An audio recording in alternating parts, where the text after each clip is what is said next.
Now, perhaps the best place to start is the state of the economy, economic growth. And the picture there is, well, very different to last time around. In the last budget, so March 2020, this is what the Office of Budget Responsibility expected. Relatively steady growth in the coming years. Just look at how different these latest figures are. An enormous fall in 2020, 9.9%, and then strong growth this year and next. In fact, 7.3%. That is the strongest single year for growth since 1941, and then relatively weak in the medium term. And it's a similar rollercoaster when you look at borrowing, the deficits, the amount of money the government is borrowing. Last time around, again, the expectation was it was going to be relatively steady around this 60 billion level. And just look at what is actually now expected. An enormous tower of borrowing in this year, followed by relatively smaller deficits. But it's worth just asking the question, how did they get down? The short answer is more taxes. And the result of that is that the tax burden, so taxes as a percentage of national income,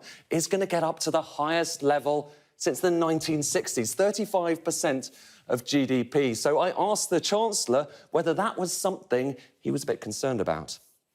Well, Ed, I guess what your chart doesn't show is all the other chancellors, if any of them have had pandemics to deal with. We haven't had a pandemic like this in over 100 years. And so I think that's why we're having this conversation. That's the problem that we're grappling with. And unsurprisingly, when you've had a shock like that, and then when you've had a response, and the likes of which we've done. I don't think any of those other chancellors probably have ever had to do as much fiscal support for the country as I have had to. I think it's reasonable to expect that what we have to do in response to all of those things is going to be a bit different to what's happened in the past.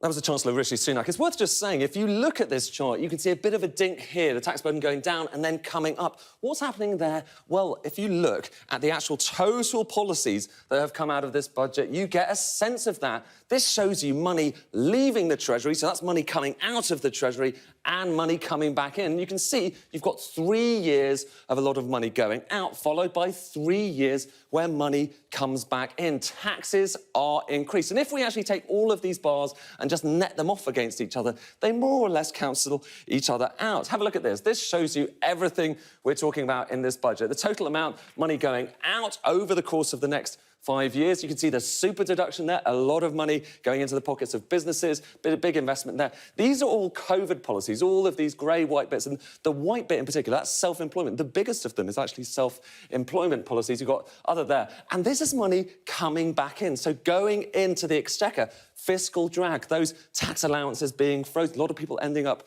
paying more tax, and corporation tax, an enormous amount, almost 50 billion being increased in corporation tax going back into the exchequer. So a lot of people were wondering, was this going to be a budget where money was going to go in or out of the Treasury? It turns out it's a bit of both.